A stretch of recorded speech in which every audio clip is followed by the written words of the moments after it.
Hello, everyone. Welcome to Plots and Politics. My name is Corinne Strait. I am here with Sarah Blessed. We are so excited to be joining you on this awesome Friday afternoon. Hope you're having a good week.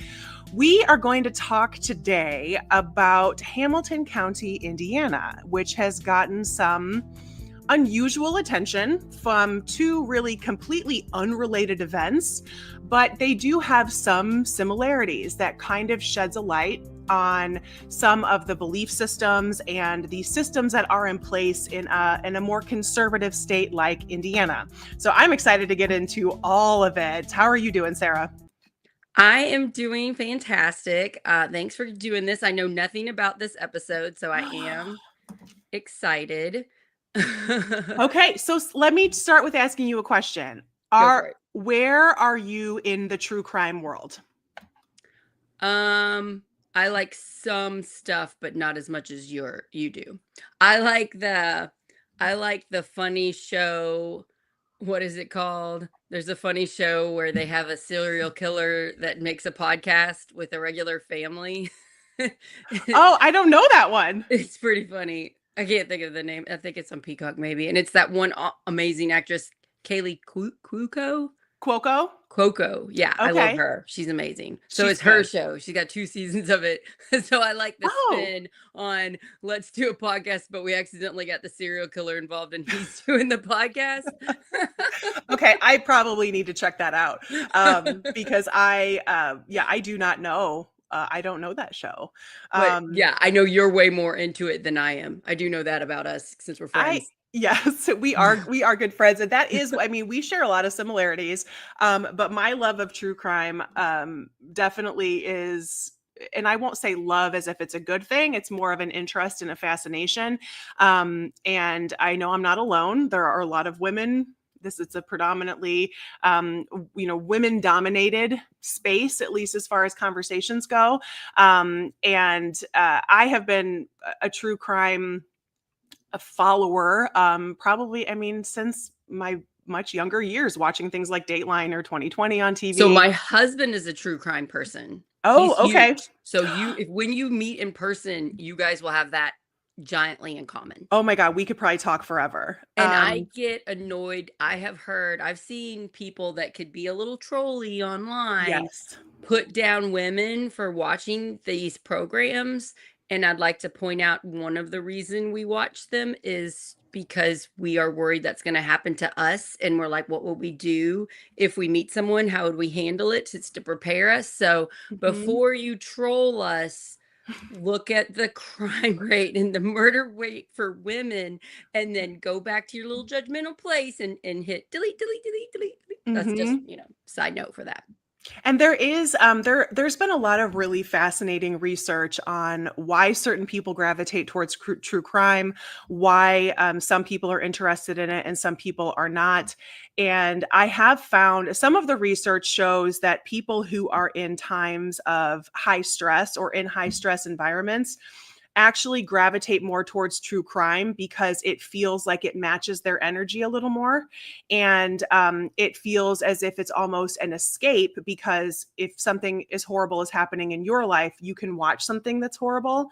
There Yes. is some research on that. I have found, I will say, over the last 5 or 6 years or so, as I have transitioned out of what used to be a very high stress environment in my life and I just have a very different life now than I did several years ago, that I do find it harder to consume certain content that Yeah. I had no problem consuming 10 years ago. Yeah. um, What I watched in the pandemic is different than what I watch now, too. Different yes, place. it's a different place in our heads. And I have always been, the most interesting part for me when it comes to true crime is what victims are taken seriously, what victims are focused on, what victims are not, and different elements and different time periods that we can see of different attackers, perpetrators who have looked at certain people and said, that's my victim profile because I know law enforcement's not going to pay attention to them.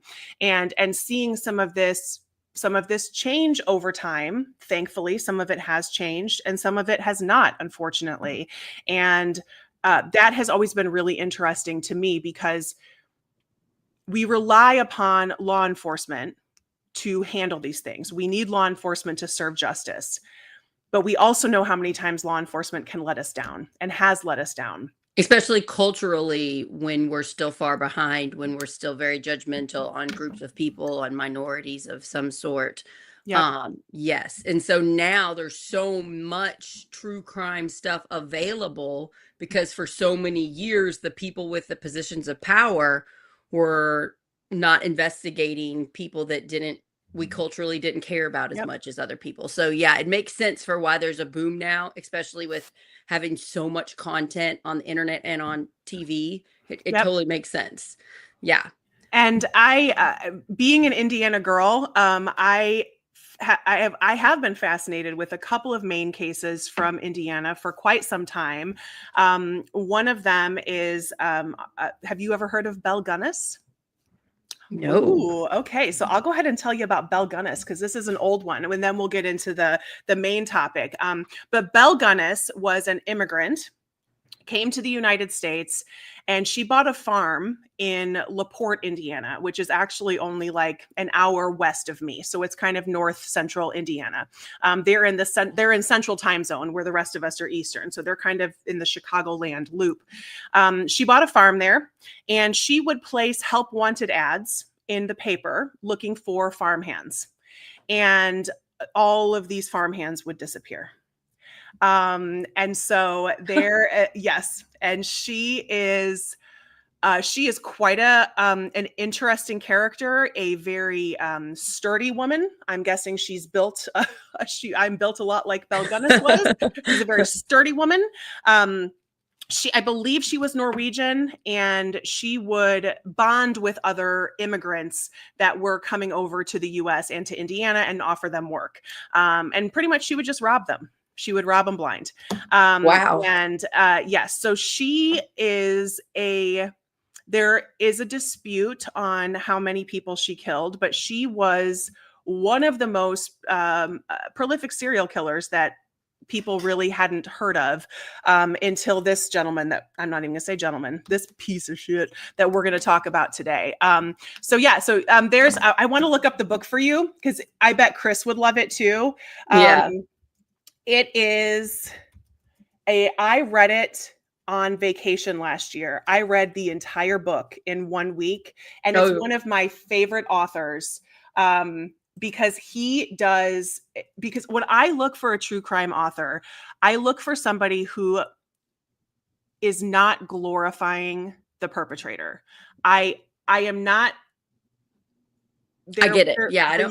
There Yeah, was because that was a real trend for a really long time, and I feel like it's shifting now. Where you're like, how did they do it? They're so smart and amazing, and it's oh like, maybe mm-mm. we shouldn't be glorifying this. Maybe we should be like, why weren't they caught? Why weren't they stopped? Because the law officials, they didn't care as much about the victims. Absolutely. Yeah. So And I I feel will like things are also getting a little better now, They are don't you? getting better. And I will plug one of my favorite like true crime history podcasts, which is called Last Podcast on the Left. And they do amazing research. They do very long series. They have been podcasting for over 15 years. I mean, Wow. they were kind of in it maybe even close to 20 That's years sort now. of how podcasts got famous at the beginning, was true Yeah. crime stuff. And they do awesome investigative like deep dives, and every time they approach a serial killer, they always approach it with, we are taking the mask off of this person. This is not about glorifying them. They are not a quote evil genius. They are not diabolical. These people are idiots. They are depraved, and they just took advantage of the time they were in. And we can't put them up on this pedestal as if it is, yeah, this diabolical evil genius. Look how smart they are. They operated in a time period. They looked a certain way. They got away with what they did. So there is I like that unmasking that they Did you do. know you know, when I was getting divorced, so Micah was around 2, so around 2012-ish, um, there was a serial killer that was caught a couple blocks from the school where I taught, and he actually ended up murdering one of my students' grandmothers. And I was living in that neighborhood right before he was caught because I was sharing the house with my ex while we were getting divorced, and then, like, saw the, like, caution tape and stuff. And Mhm. I don't know whether they've done a good job of figuring out how many people the guy murdered like that. So I have had a real encounter with a serial killer in my life. Which is pretty fascinating. I I I know. knew he was a 3 namer. I was trying to find his name I can't here. remember his name, but he was William in New Clyde Albany. Gibson. What, the William one Cly I'm talking about? William Clyde Gibson. So, yeah. So the grandmother, she like helped him and was like motherly towards him and stuff. And then he killed her, and then he was like a truck driver, and so they were trying to figure out how many other people he was sort of out of it, and he admitted to a lot of stuff, but he was sort of out of it, so it was hard to tell whether what he was saying was true or not. I don't know whatever happened to it, but I just remembered that. I had stuffed that down deep in my brain. Oh yeah, I had my own sort of weird encounter with, I That's mean, not too close, but But that is close. I mean, yeah, so he is currently incarcerated. He is on death row in Indiana. He's actually in the Michigan City prison, which is wow, an close to you. hour away from me. Wow. And he's 67 years old. So he has an estimated number of victims from 3 to 33. But I believe he was only convicted of 3. And Wow. yeah, he's sitting on death row. So I yeah, just feel so sorry for the victims' families. yeah.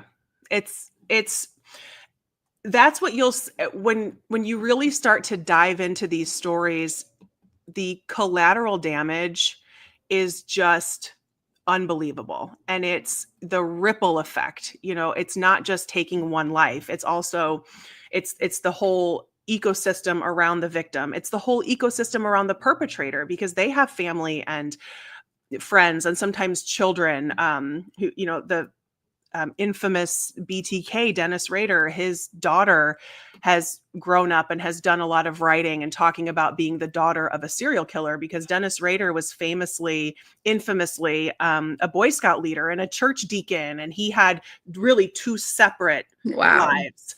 And she had no idea. She and her siblings and her mother had no idea. And so there's an entire disruption that happens that is felt for generations.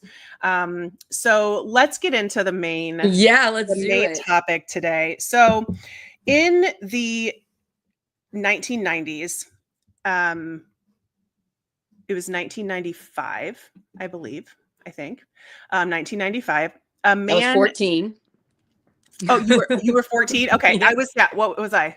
95. I would have 11? been 14. I would have been 13. Yeah. Oh, Um, and I a man named Mark Goodyear goes to the police, and he says, I had this encounter with this man. He took me to his house. Um, he tried to give me a drink. I thought that it might be drugged. I didn't take it, but I really think this dude is up to something. I think something is going on there. This turned into an investigation that would have the second number of most unidentified remains after 9/11.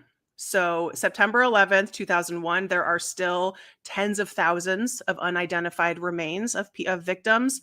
This location in Hamilton County, Indiana, in Westfield, Indiana, has the second largest number of unidentified wow. remains ever that we know Wow. of. That we know of. In Um, Hamilton County, is that where Carmel is?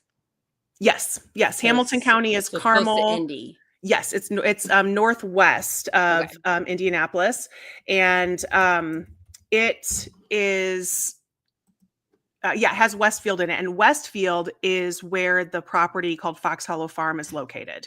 Okay. So Herb Baumeister is the suspected killer, and the only reason I'm going to say suspected is because he never was convicted. Oh, And wow. there still is a lot of there are a lot of unanswered questions, as there are. Um, Herb Baumeister was a family man. He was married. He had 2 children, and he owned a series of stores in the Indianapolis area called Save-A-Lot stores. There are some like Save-A-Lot groceries that I've seen around here, but these were not grocery stores. These were thrift stores. So it was kind of like a Goodwill or a Salvation Army store with clothing and other used items. And he and his wife bought this giant property called Fox Hollow Farm in Westfield, Indiana. It's a huge, huge property, and it's a huge mansion. It's a big old house that has still has an indoor pool. So he's wealthy? Yes. Mm-hmm. Okay. At least he was at that time enough to afford a piece of property like this. Okay. There are some, there is some talk of financial troubles and things like that. But yeah, he at least could afford this. And by all accounts, on the outside, he was just a regular family man. And people really didn't know a lot about him. He was kind of an odd dude. He really kept to himself. He did some kind of weird things. There are different people that he have worked for that it was weird accounts. And he was known to frequent gay bars in the Indianapolis area in the late 80s and early 90s. And the reason this is really interesting when you look kind of at the scope of history with LGBTQ rights and marginalization, and that is honestly is still happening. But to think of this being in Indiana in the 1990s feels way too recent. I mean, when you hear this story, you think, okay, this is the 40s or the 50s. Right. Yeah. This is the 90s. And there was a series of murders that happened on Interstate 70, which runs really east-west. It runs between Indianapolis and Ohio. There were a series of murders that Baumeister is also suspected of committing. He has upwards of 25 victims, split kind of into 2 categories. So there were the Interstate 70 killings, and then there were the killings that took place at his home. And the story, or at least the details that have been pieced together, is that he would pick up men in bars in Indianapolis, say, hey, come back to my house with me. He would do it when his wife and kids were not home. They would go visit her family quite often. So there was a timeline matchup of when he was doing this, and he would take them down to the cool indoor pool, which of course an indoor pool is kind of fun. He would take them down to the indoor pool. He would give them a drink, usually drug them, and then they would ultimately die most of the time because Herb strangled them. And wow. he would it would always kind of start as like a sex game, as if it was like an erotic asphyxiation kind of thing. Asphyxiation. That's not an easy word to say. So this story is not very well known, and he is not very well known. I mean, you think of somebody like a Jeffrey Dahmer or a John Wayne Gacy or a Ted Bundy. Yeah, we hear those names all the time. All the time. And so we're talking about 25 victims here. And there were several mistakes that were made by law enforcement at this time, because can you just imagine starting to unearth what turns out to be tens of thousands of pieces of bone on someone's property?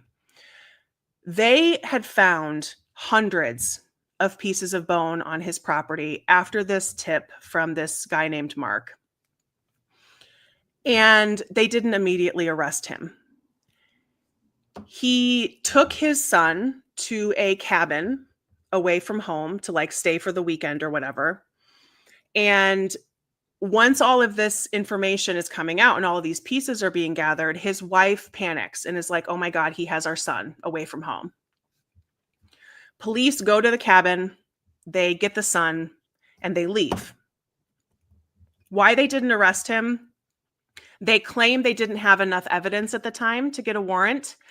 That's insane. That's absolutely insane. You find one human bone on somebody's property and you take them in and you hold them until you figure it out.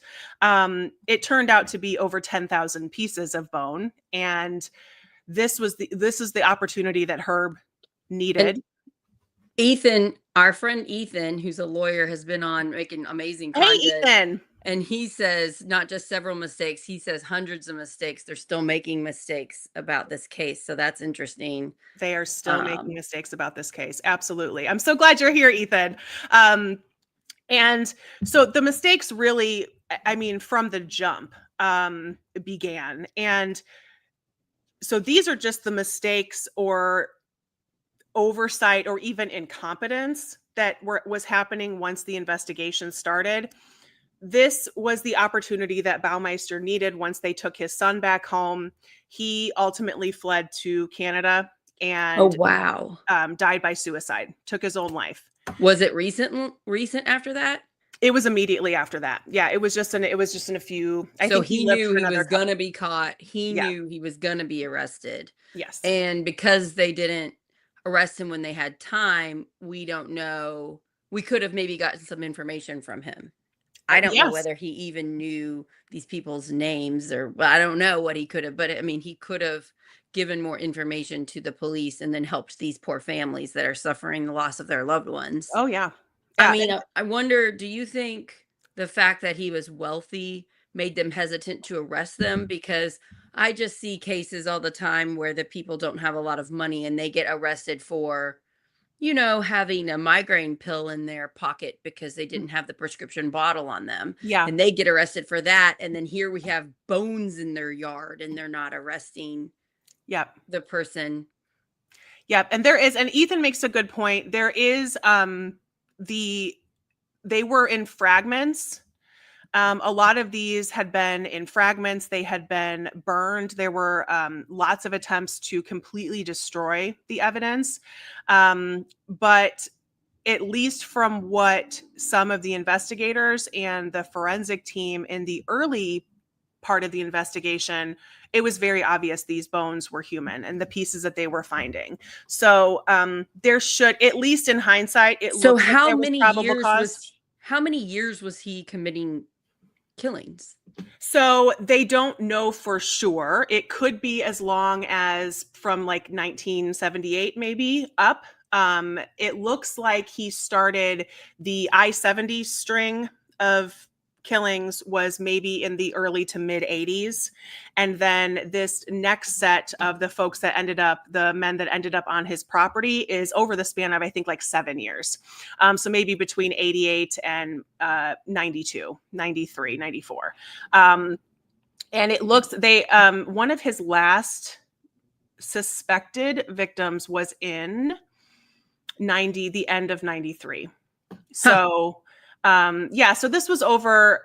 And again, all of this is kind of fuzzy because Right. We don't know for sure. we don't know exactly how many people. We don't know his exact involvement, because there is some question of whether or not he acted alone, and Oh, did he act alone the entire time. right. Um, and the reason that kind of a lot of people are getting to know this case now is because there's a documentary that just came out on Hulu called Fox Hollow Murders, and Oh. it just came out this year. And again, the reason we don't know about this case is because he took his own life before he could be prosecuted. And interestingly, right before he took his own life, he was pulled over by a Mountie in Canada, so a member of the police in Canada, and pulled him over to see if anything was wrong. I think his car was stopped or something and didn't know what he was doing. He said he was fine. He went on his way. So he did have an interaction with law enforcement in Canada, and that Mountie said that when I pulled him over, the back seat of his car was full of videotapes. Like he had boxes of videotapes. Those tapes have never been recovered. And Huh. so they were most like he probably burned them, destroyed them before he took his Right. own life. This So is there is some suspicion that there was evidence or some kind of documentation of what he did or the encounters that he had. Um, And then as I wanna say Lady Blind Wolf is making amazing comments here. She says, "To be honest, they're still finding parts. They were finally Yep, able to identify one victim a few years ago." Then she said, "He yep, lived not far from my grandfather's house, so I know a lot about him." And yep, then she said there are 3 documentaries. yep. Um, And then this is interesting. The cops came with a warrant so they could go through my grandfather's backyard and go search the woods behind my grandpa's house looking for bodies. Yeah. Wow. So Yeah, yeah, glad there's you're a watching this show. yeah, and I will say that I don't remember the name of the other two documentaries. I know I watched one of them. I didn't think it was very well done. It was very sensational, which you kind of get a lot of times in these stories. I think this one is a little it's done a little better. It's better quality. There are still some very questionable characters in this story that are still Interesting. alive from what I can see. Wow. So Um this might, we're going to be hearing more about it then since there's a new show out. yes. Um, Yep. And Ethan said the videotapes that Goodyear said films the pool. So, that's what Goodyear says. Yep. And interesting. so that's kind of where we have someone who is still absolutely Ethan. Goodyear is super suspicious. So Mark Goodyear is the person who initially we thought was kind of the hero of this story because he Because exposed he, Herb. okay. Mm-hmm. We have now learned over the last couple of years through his own admissions that Goodyear says, oh, actually, I had a relationship with Herb for over 2 years. And I actually brought people back to the house. So it's very questionable what involvement Herb had, or I'm sorry, Mark had. But if you watch the documentary, you will see Mark. Yeah, Mark Goodyear he seems to be not a well person. He takes the filmmakers on a tour of the house because the house is still there. Somebody new owns it. I also have some feelings about the owner of that house. But Mark Goodyear takes the filmmakers on a tour of the house, and he looks so comfortable in that house. He looks very at home. He looks like he spent a lot of time there. He takes his shoes off. He's walking around in bare feet, like he's acting like this. I know this home. And there's another account of a survivor who says, Mark picked me up at a bar, said that he was house sitting for his boss and took me back to the house. So we do have some evidence that Mark was at least picking some people up. From what people can tell, because Mark Goodyear has not really been in, we don't really know what he looks like until this documentary. He's done other interviews before, but he's never shown his face. But back in the day, back in the 90s, Mark Goodyear was kind of like your typical young, attractive looking dude, very different from what Herb Baumeister looked like. And so it would make sense that maybe Mark would have acted like a bait or something and gone to these bars. Right. Okay, Lady Blindworth is giving us a lot of information. Mhm. She said she lived in Hamilton County for a few years and used to go to Lattimore. Am I saying it right? In Fox Hollow. Lattimore. And she used to job shadow when she had to go to Carmel. And then she said she actually had a friend who became one of the victims and was killed by him. Yeah. And I wonder if that's one that's been proven. And then she said that the ex-wife kept it secret and had found body parts and just kind of kept it secret. Yeah. So this is all. There was the wife, one of the kids was playing in the backyard with a friend and found a skull, like a Oh my whole skull, gosh. and took it to his mom, and she didn't say anything. This was a couple of years before everything was discovered. It's really complicated. There's a couple of interviews with the wife. It's just really complicated because by all accounts, Herb was a terrible husband. He was abusive and he was very controlling. And so who knows what state she was in? Who knows Right. what I kind of mean, it sounds like she she's in felt she survival had. mode. She's in Yeah. survival mode trying to protect herself and her kid. Yep. Yeah. I mean, which is honestly why she took her kids away so much and went and spent so much time with her family, was just to get away from him. So we don't know to what extent she felt, threatened or scared. But it is, I mean, it's crazy. It's really, really scary. And I bumped on this a little bit before, but we'll go back to it because one of the main reasons that this went undiscovered for so long and these people kept going missing was they were gay men. And this was still in a time, which again, this is the 90s, y'all. People are hanging out at gay bars in the Indianapolis area. They are using pseudonyms. They are not using their real names. So when you start to try to investigate something like this, Oh yeah. it's really twisted. And a lot of there are several families that Oh. are interviewed in this documentary and in other documentaries, and they reported their loved ones missing to police. A lot of these people knew their loved one was gay and they didn't care. They're just like, hey, I haven't seen my brother. I haven't seen my son. Of course, there was no attention paid. They kept a list of people who were reported missing, but most families got the typical, well, I'm sure they just ran away. They met somebody and they ran away kind of response. Yeah, And and if these would have been your typical, family man making a decent income and lived culturally the way that was appropriate for the 90s, maybe the cops would have looked into it and maybe we could have saved some people's lives, right? We could have mhm, had less murders. Um, yeah. yeah, And yeah. And like, I imagine there's lots of serial killer stories we still don't know about because we don't care enough about the victims, maybe. Like, they haven't decided culturally that that's going to be a money making story, you yep. know? Um, so it And this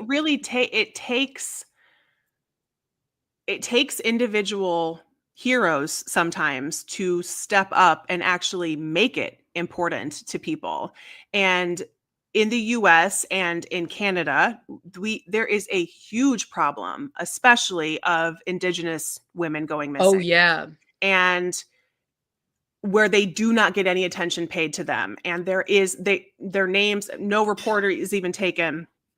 We know there are plenty of victims of color, whether they are Black or Latino, that go missing that do not get attention. And so there is kind of in law enforcement world a hierarchy of who is taken seriously as a victim and who is not. And so much of this depended on the individual officer that is responding to the call. I just did a video earlier this week about the history of the rape kit because I was listening to a podcast about an author, and there's this woman. She's from Chicago. Marty Goddard, and she wanted to formalize the process of collecting evidence after an assault because there was no formal process.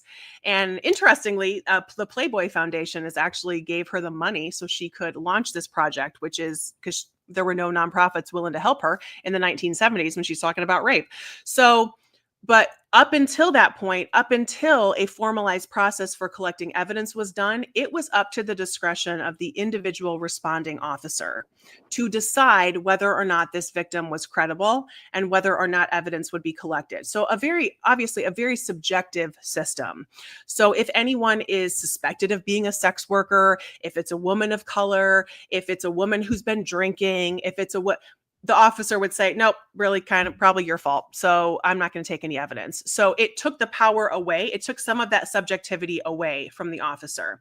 We have a very similar situation happening with all of these victims. It's up really to the individual officer. You call, I want to file a missing persons report.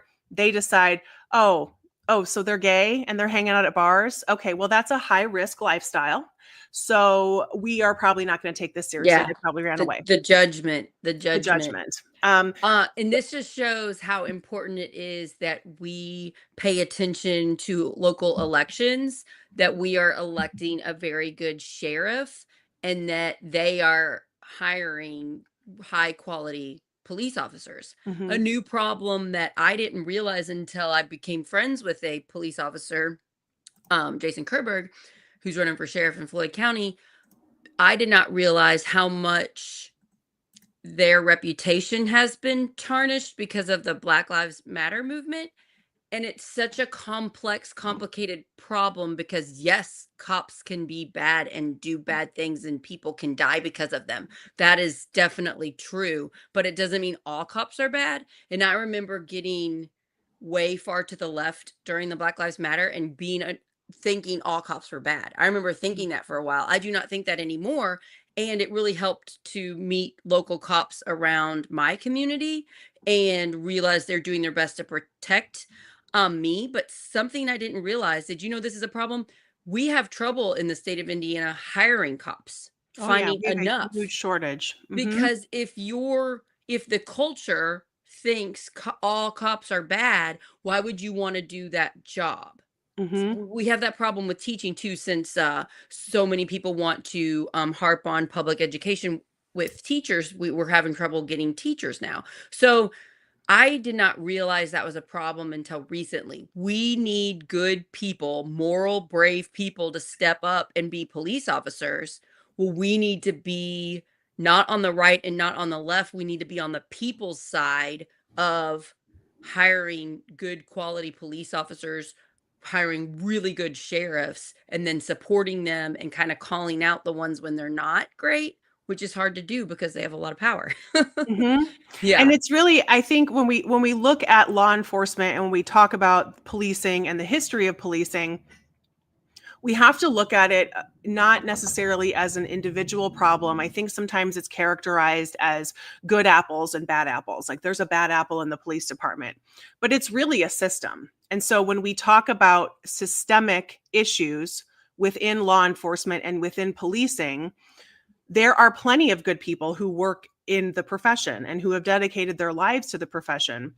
There is a culture. There is a culture of um, racism, misogyny, predatory behavior sometimes with certain victims or witnesses. And that culture takes a long time to reverse. And there are definitely some additional steps that could be taken to rectify some of the wrongs of the past and to kind of work on the system that was created, because until we reform the full system, which takes a very long time, until we reform the whole system, these good people that are working within it are going to continue to be quieted and silenced.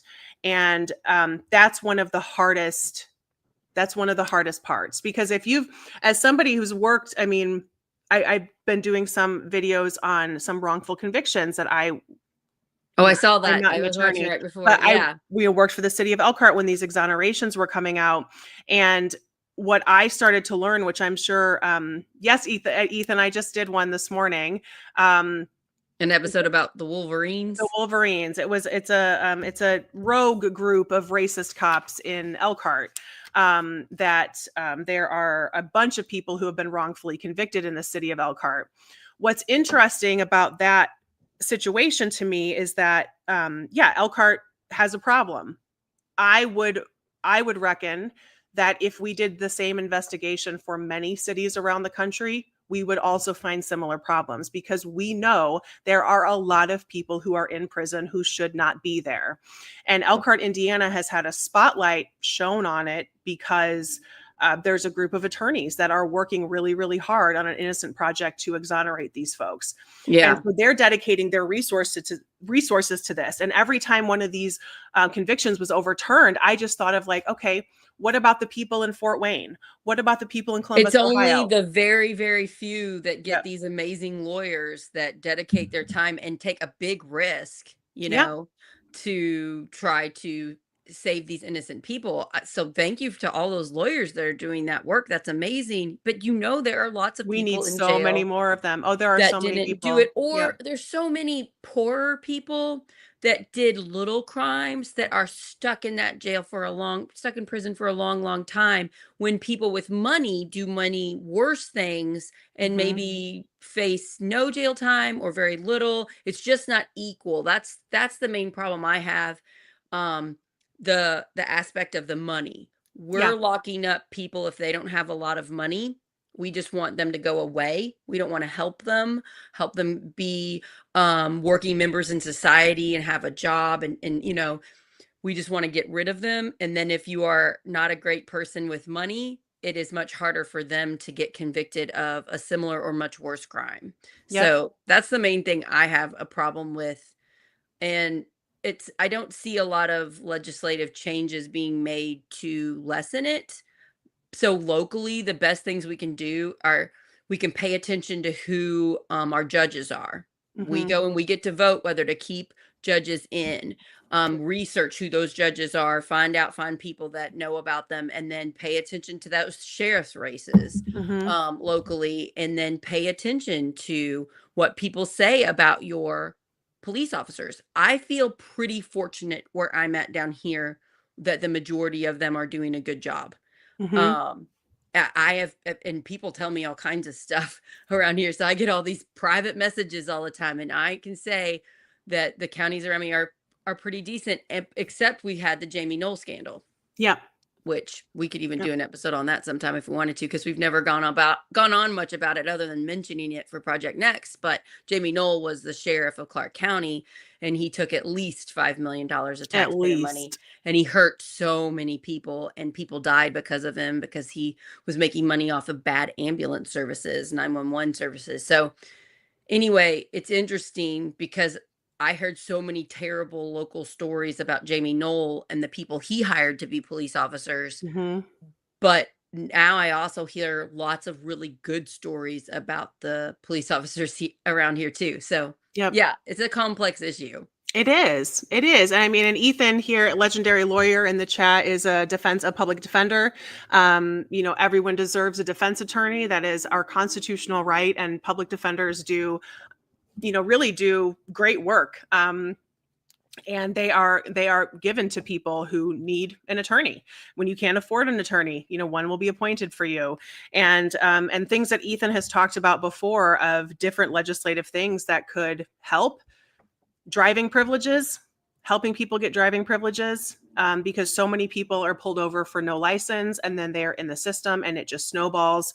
And also, They get one offense, then they yep, get pulled over again, and then it adds, and then it's like, look at you, you're a menace to society. and they're just trying to go to work. And also minor, cannabis offenses. And so, Indiana not legalizing marijuana, people are still Oh, getting so arrested. many people are in jail for that, Yep, when in lots of other states, they're not being thrown in jail for that. It does yep. seem like a waste of our taxpayer money to be going after these people. It sure is. It sure Uh, is. Yep. yeah. So going back to Baumeister, um, because he took his own life and wasn't prosecuted, that's a large reason why we don't know we don't really know who he is. A lot of people don't know who he is.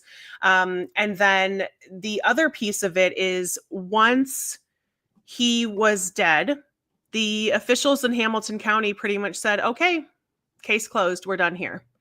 Yeah, because And they don't wanna have to do all that work. no, I mean, and it would make them look bad because they're gonna be finding all of these bones for all these missing people, and it would cost the department money, it would cost taxpayer money, and it would make the department look bad. So I yep. totally get why they're like, "Yay, we're just gonna brush this under the rug and keep Yep. going." We just don't have to. So all of these families who suspected their loved one was a victim, all of these families had no answers.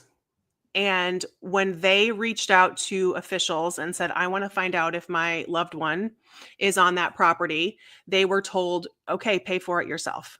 And so you're looking at forensic testing, close to $20,000. And there is a hero in this story. In the Hulu documentary, there is a forensic examiner who is in Hamilton County. His name is Jeff. If you watch the documentary, you will get to know Jeff. And Jeff just found it to be unacceptable that these victims were not going to be identified. And so there is a team of people that are working together to identify the victims on the property. They've not identified all of them. They have still not even excavated the whole piece of land. And they're, as of today, and actually just last week, victim number 10 was identified. Wow. And what's most interesting about this dude, his name is Daniel Thomas Halloran, and he was not on the list of people they suspected being there. So they had a list of men that had been reported missing, that had been suspected victims. Daniel Thomas Halloran was not one of them. And so that just is even further puzzling of, oh my gosh, how many people really are here. And the estimates were 12, at least based on the stories. There were 12, but there are 10 identified now, and the work is still ongoing.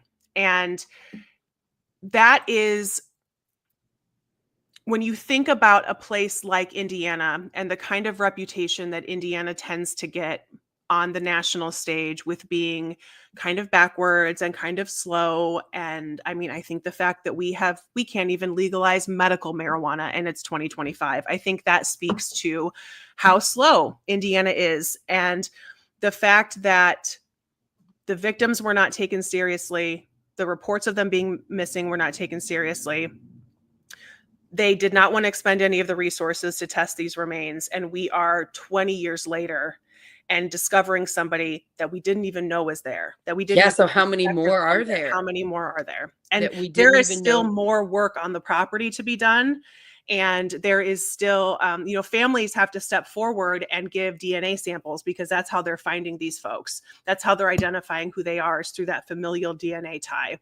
So people are stepping forward, but if somebody moved here and they didn't have family, or they did, no, who What if knows? they were just visiting? If they were just Yeah, visiting just visiting. Indy and going to a bar. Yeah, they could have Yeah. been, and nobody knew that they were gone, or they are somebody who left home because they lived maybe in a more rural part of Indiana that was not going to accept the fact they were gay, and they moved to Indy and nobody knew that they went missing. Just thought, Right. just kind of lost track of them. So Right. there And there are, wasn't a way to stay connected to people like there are now. It's not yes, like we had Facebook everybody was on, or TikTok and everybody was mm-mm, on and would connect with their people. It was in like phone calls, long distance phone calls were expensive. I mean, it yes, was very different in the 90s and earlier. So yeah, it makes sense to me when you say they tracked somebody that wasn't even on the list because of yes. the time period. But at the same time, this wasn't very long ago. So a lot of these people, these victims, have families still alive today. Oh, yes. Yep, they have families all over.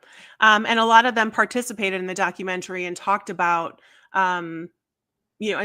this process and not knowing what We should happened. do a follow-up on one of your shows with if more information comes out, because it sounds like they're going to be finding more victims' names soon, They will. Yes. because of this documentary and because of this great guy that's decided we should do this. These people deserve justice. Mhm. Uh, yeah. So Yeah.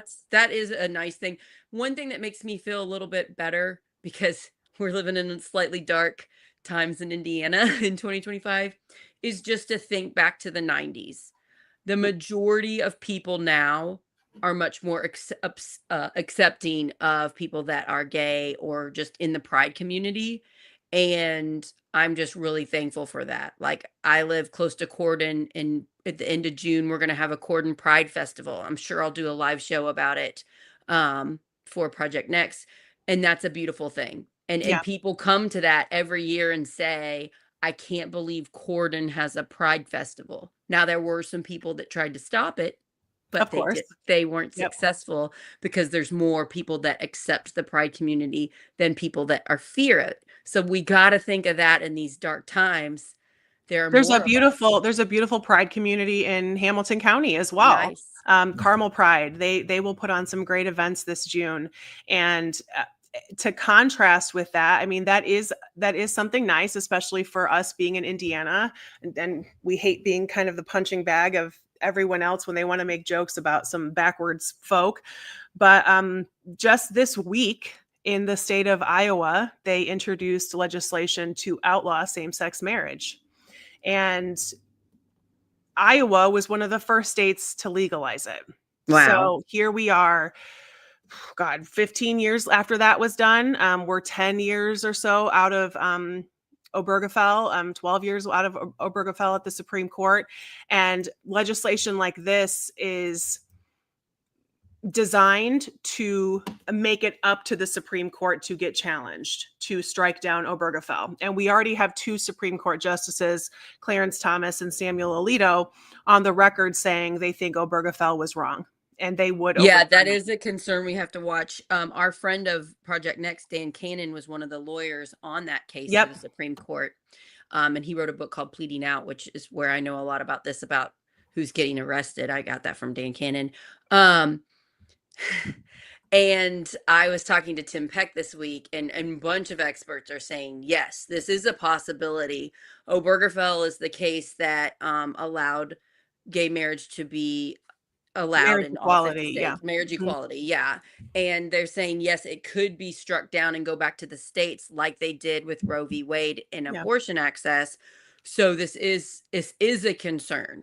Yes, it Yes. is a concern. And we do need to be paying attention, and we need to try to get everybody registered to vote, make sure they understand to vote at the primary next May and to vote in November in 2026.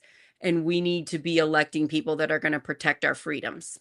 Yep. And I mean that we've come a long way in Indiana. We've come a long way in Hamilton County, but I really started thinking about this documentary and about Hamilton County as a whole when our lieutenant governor made some comments last week about the three-fifths compromise. And for anybody who's not familiar, Indiana has a lieutenant governor named Micah Beckwith, who is, he's 41, 42 years old. He is still a pastor at a church called Life Church in Noblesville. He's still getting a salary as a pastor. Like, he didn't quit his day job when he became lieutenant governor. And he is he's a self-proclaimed Christian nationalist. He spouts a lot of white supremacist talking points, and the three-fifths compromise, quote, being a great thing, is a talking point of white supremacy and Christian And nationalism. And three-fifths compromise is just explain that for people if they oh don't know yeah, what so that the means. three-fifths compromise was a compromise struck in the U.S. Constitution in the 1780s to count three-fifths of the slave population for purposes of congressional appropriation. So they were So counted as three-fifths of a person. of a person. So the southern states wanted to be able to count their slaves as full people. Of course, the slaves wouldn't get to vote, but they just wanted to count them as full people to get more congressional representation. And so the northern states said absolutely not, and so they came to this compromise called the Three-Fifths Compromise. And Micah Beckwith claims that it was a brilliant move and it led to the end of slavery, and it was not discriminatory at all. And we know how problematic that is. And so I started thinking about, I mean, Micah Beckwith is so bad he's that terrible. our governor, Mike Braun, has like tried to distance himself from Micah Beckwith. Like the three-fifths compromise was the thing that finally did it. Mike Braun Yeah, finally came out and said he shouldn't have said that. Mike Braun wouldn't have said that. And that was so interesting that that's what it took for Mike Braun to finally distance himself to the lieutenant governor, which was not Mike Braun's pick. He did not want that guy to be his lieutenant governor. So we're having a lot of stuff going on in Indiana over yeah, here, and it's important to realize the majority of us are not like this. The majority of us no, are not extreme. The majority of Republicans in this state are not extreme like this. Um, we just have unequal playing field, and because of gerrymandering and because of all these plans, we've elected terrible people yep. that are making extreme laws and hurting all Hoosiers. And it was really, and I'm making the connection, between Herb Baumeister and Micah Beckwith, not because what they have done is similar, it's not even close to being similar, but they're both from Hamilton County. And so Oh. the forces that were in place in the 1990s that treated gay men as less dead and treated these crimes as, these victims, oh, they just ran away. A lot of those same forces are still in place. That still leads to someone like Micah Beckwith having an extraordinary amount of support because he is anti-gay. He is very misogynistic when he talks about the role that women should play.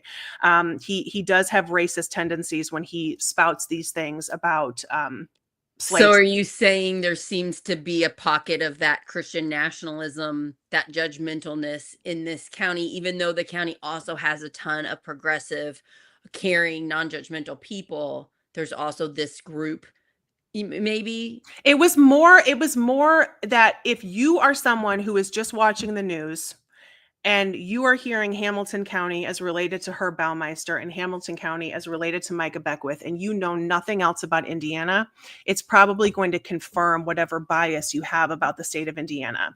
And so the parallels to me of the conservative social forces, cultural forces that were in play in the 1990s are still in play today and are still supporting someone like Micah Beckwith.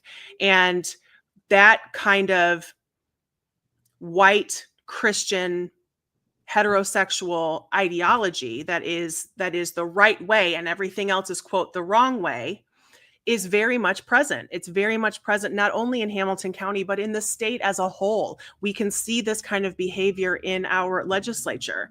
And so there are cultural forces that allowed these kind of crimes to happen that are still allowing someone like Micah Beckwith to say this publicly and proudly, and not only not apologize for it and not even take the stupid video down. He just doubles down and he repeats what he says. I feel like he's just one of those people that doesn't admit wrong or learn or grow, because whenever this got pretty big attention when he said That's the that, three-fifths which is kind of compromise. why I'm saying, like, this is Yeah, the he got a attention that lot Hamilton of County is attention. getting, y'all. Like, it's Yeah, not Mike good. Braun finally went out against him, and he doesn't like say, I thought about it and that wasn't right. I apologize. I don't believe that. He just keeps saying it harder. Yeah. And it is sort of fascinating.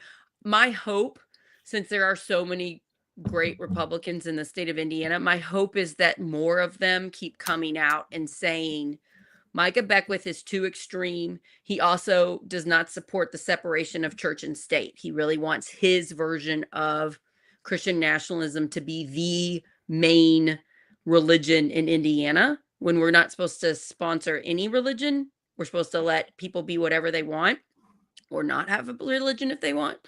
And I am waiting for that. At least Mike Braun did it, but we need more people to step up and say this guy is too extreme, because until we do that, we're going to keep welcoming him. He's been down here tons. Mm-hmm. He's the keynote speaker at multiple Republican held events down in Southern Indiana. And I'm like, when are these people going to say, nope, he shouldn't come? And part of the problem is most of them don't know. Most of them don't know what he's doing. They just see the good things from Micah Beckwith, which I Mm-hmm. don't know what those are, but like, I talked to some people off the record that are prominent Republicans in our community, and they have told me things like, well, I didn't know him, but people told me he's a good Christian man. So we've got to get the word out better to our friends that maybe don't listen to our news or our podcasts or whatever. We need to get the word out to them who Micah Beckwith is and what his agenda is for our state, because I'm telling you, my Republican friends do not know. When I say it to them, they have no idea what I'm talking about. And these are people that listen to news, but they're picking different news that they're listening to. And we have to stop using the word Christian as an automatic synonym for good or moral, because it's still a defense that's used in, you'll see it as a defense in criminal trials. Well, I found God. So, I'm a Reformed Christian, or I'm a born again Christian, that therefore I am a good person. And those things do not always go together, as we know.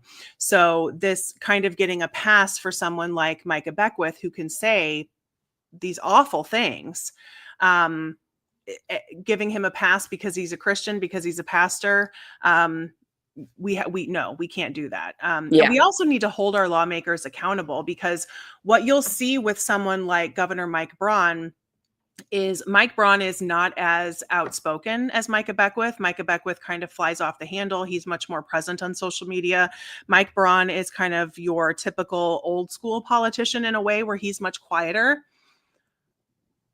but the policies align. And when you hear someone, Micah Beckwith, so part of the reason, I'll just go down a little bit of a trail here, but part of the reason that this narrative about the three-fifths compromise not being discriminatory is really important to this group of Christian nationalists is because they need to prove that the United States was not actually founded as a racist country. So if it was not founded as being racist or discriminatory, then racism and discrimination doesn't exist. And if it doesn't exist, white privilege doesn't exist. And if that doesn't exist, then we don't need DEI. It's people And taking so things so personally. They're taking and things so personally, and it's so like, whatever Mike Braun wants to say, if he wants to condemn what Micah Beckwith said, fine. But but Mike don't Braun vote with him. also worked to dismantle DEI protections and initiatives in the state of Indiana. So Yeah. he can say, "Oh, what I hear when Mike Braun says that is, I wish Micah wouldn't have said that out loud." I'm Yes. fine that he thinks that. It, I'm fine. right. I probably agree with him. And that's what that's what Micah Beckwith said. He came out and said, Governor Braun and I are aligned on this. And I tend to believe him. I believe him when he says that, because the hard stance that someone like Governor Braun took against DEI, took against racial and sex and gender attempts for equality, that tells me that you are also supportive of this kind of talking point. And even if he wishes, I think that's what a lot of this is. Braun doesn't necessarily disagree with Beckwith. He just wouldn't say it aloud. He doesn't want him to say it out He loud. wants to just sign bad bills into law Yes. quietly without people knowing. He's And that's not where, gonna like, the whole announce it like Micah Beckwith is. the whole joke of, like, oh, you said the quiet part out loud. Like, that's really what Beckwith is doing. Like, Yeah. we're legislating that way, Micah. Can you just let me legislate that way and stop saying this part out loud? That's really, when you look at the policies, because there's no doubt to me that if Obergefell falls, Indiana will outlaw marriage equality. Yes. I mean, We will be one of the first will be states one to of the do it. first, and they will Yes. love it. They will love every Mike second of Braun it. has made comments about that. Hmm. Yes. Yes. So So the I did a forces, show yesterday with Mad Voters with Kelly DeLong where we yeah, talked about some of the bad bills that became law in Indiana and that will be hitting us soon. there's And so many. yeah, I know we didn't get through it. There's gonna have to be a part 2 and Yep, probably a part 3. I'm sure. We decided we're probably gonna put it into sections of topics and talk about those laws. But Oh, good. the thing that she said that surprised me was every single piece of legislation that the state house and the state senate passed through to the governor's desk that he had to sign into law. He could say no or he could sign it into law. He signed every single thing that was on his desk into law. Hmm. So it's almost like, why are we even having a governor? He did not say like, this is too terrible, this is going to hurt public education, or taking away funds for the public schools for the blind like they did. They took away funding for that. He could have said, no to some things, and our governor is choosing to use none of his power other than to say yes to every terrible law that we just got passed. And Hmm. I did not realize that. I was thinking he was saying no to some of them. So that was And surprising. even, I mean, no, he didn't say no to any of them. And part of it is, some of it would have been ceremonial, if he want. They have a veto proof Oh, that's majority, right. and so That's right. they They would could just go overturn his back. veto. So he doesn't really even have a lot of power because of the There supermajority, were a right? couple. There were a couple of bills that were actually closer than a straight party line vote that maybe could have died with a veto, Like but the partisan school board. the school board bill that would not have survived a Right. veto, That or would have that been great if he would have said no to that one. but he didn't. So there were a couple of other bills that where he could have, but it would have been ceremonial. It just That's would have been a interesting. I political forgot about position. that. Yeah, that they just would have overridden his veto, and it would have made more work for them. And they don't want to come back once session is over. They want to be done. So they are hoping that he'll sign everything, so they don't have to come back and adjourns, or and Do more reconvene. work. Yeah. Yeah, Yeah. yeah. So that's so it is just, for me, the timing of this documentary coming out and Micah Beckwith saying these things and putting Indiana on because this did to get national coverage. So kind of putting Indiana and this specific county in Indiana on the map, making a first impression to a lot of people, and it's not a good first impression. Right. That just some of the we have a lot of work to do. And when you think about, this was only the 90s, we're only 20 years later, 30 years later. We still have a lot of work to do, and there has been incredible progress made.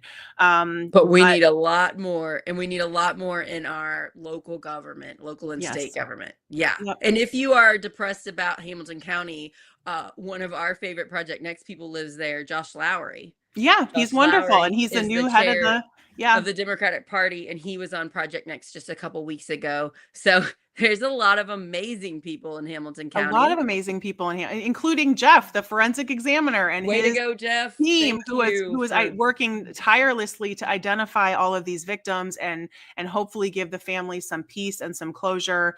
And if you're interested, the documentary is on Hulu, Fox Hollow Murders. You can go watch it, and you can also, if there are family members in the area or people who want to submit DNA samples so it can be tested against the remains, that's also an option. I just want to send love to all of the family and friends that have been affected by this horrible man.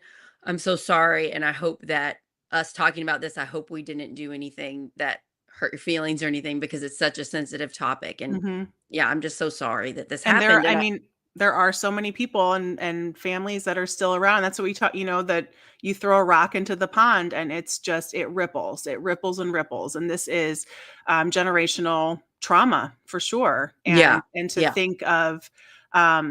think of how many people went to the place that they're supposed to go. They went to the police. That's where you're supposed to go when you need help, and you're turned away, or you're not given the answer that you want. So there are a lot of wrongs that that need to be righted, and that's kind of, when we talk about it not being so much as a bad apple, but a broken system that needs reform.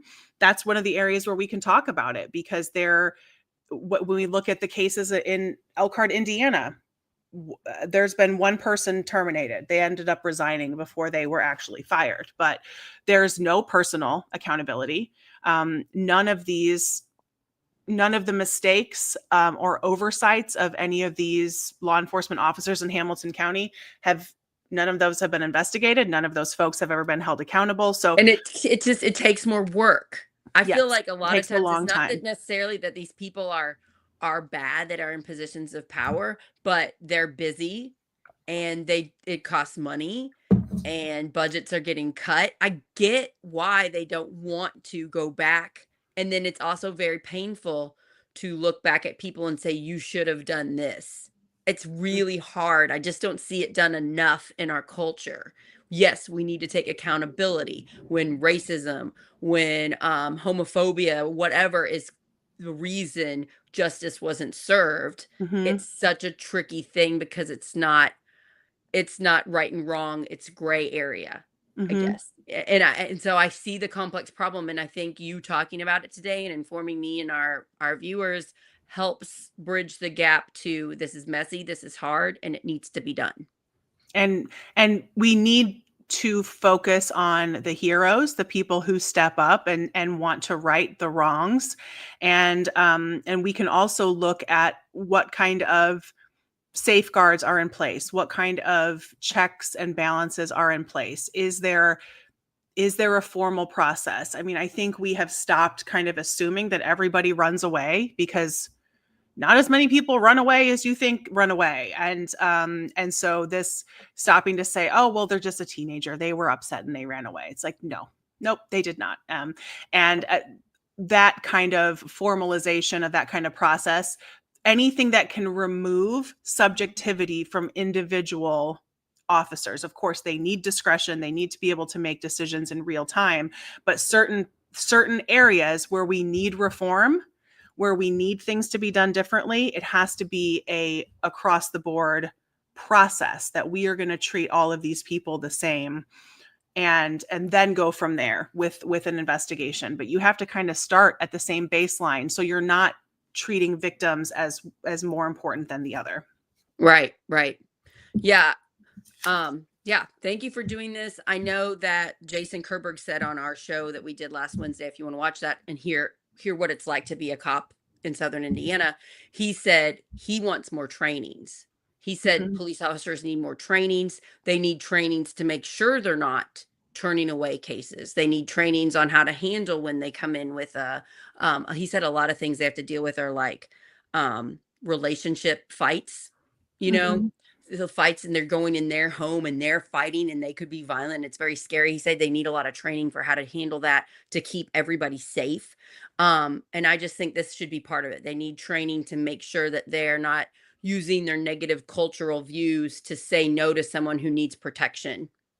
And there have been, I will give some some credit to the Elkhart Police Department for some changes that have been made over the last several years. And one of those key changes that is being adopted in other places is they have a social workers department now within the police department, Oh, because we've known this for a long time in law enforcement. There are plenty of issues that are not law enforcement issues. They are actually social issues, but the police are the ones that the are called. police have to deal with Yeah, all of it. They for have to deal, mental illness, especially for when domestic our violence, government for doesn't do a good job of taking care of people. The Mhm. cops have to deal with all of it. So the cops are in charge of homelessness. That shouldn't be a cop's issue. No. Cops are having to deal with all of the addiction, a lot of addiction issues. Mhm. And so yeah, you're so right. They're getting stuck with everything. So they need at least training. Yep. And then we need to support the community better so that they're not the first ones to handle these problems. There should be other things in place so it doesn't get that bad. Yes. Yeah, And yeah. to attempt to, because if all you're doing is, dealing with someone who is dealing with substance abuse or violence issues or mental health issues, arresting them and then releasing them, nobody's solving the problem. And so a lot of these police departments are recognizing, oh, I need a social worker with me. And so the social worker is actually the one that is intervening, that is handling somebody with a mental health break, is handling somebody in a domestic violence situation. So this is it needs to change, and it can change going forward. But yeah, there are still the Elkhart series. If anybody wants to read it, it's called Lawless. It's in the Indy Star. There was also another series on the Elkhart Police done by ProPublica and the South Bend Tribune that started in 2018.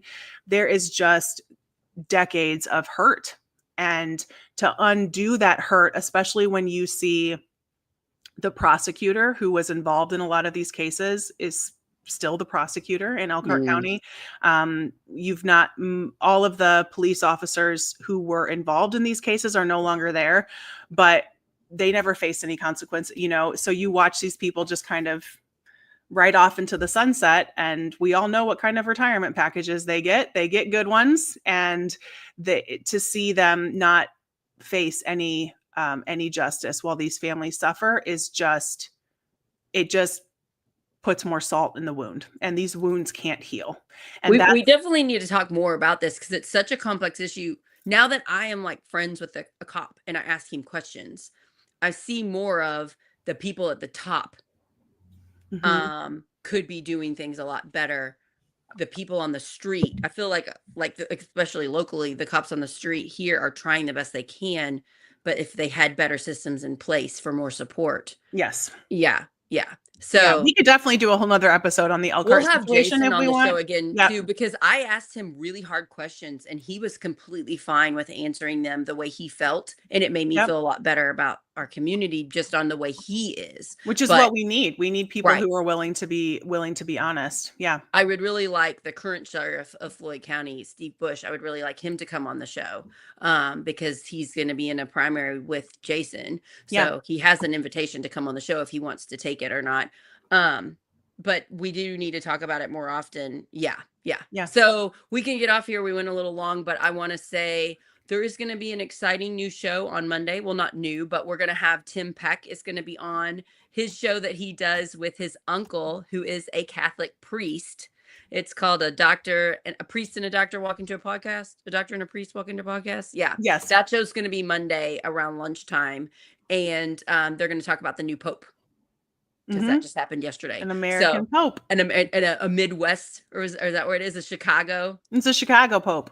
Yeah. So Chicago. that's exciting. So hear all about that on our Monday episode. And it'll be nice to have Tim back. We haven't seen him in a few weeks. Well, I've seen him, but you all haven't had shows with him. So that'll be nice.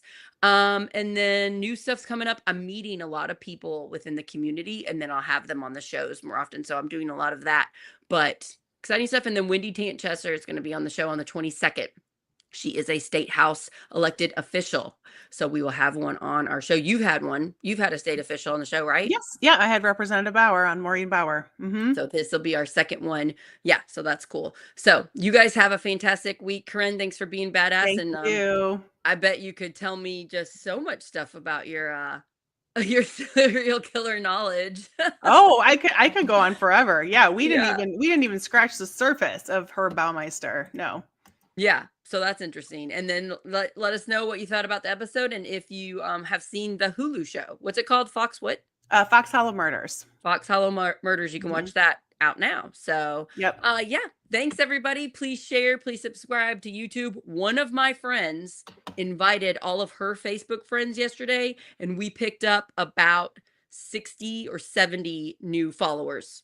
So Oh, that's awesome. when you go to Facebook and you go to Project Next and you click the three dots next to message and you invite your friends, that helps us so much. So I just want to shout out to Jama because Jama did that for me. And Thank that you, was really Jayla. sweet. That was really sweet of her. So thanks for everybody. Also, some people have been sharing our shows more often. We're having some people on TikTok, some people on Facebook. They're sharing the YouTube channel. Thank you. Please do that. Please. That helps so much. It Yeah. does. Yeah. Thanks, Corinne. Have a fantastic Thank week. And we'll be back you. You soon for too. next episode. Yes, we will. Yep. Yeah. Yeah. Bye, everybody. Bye.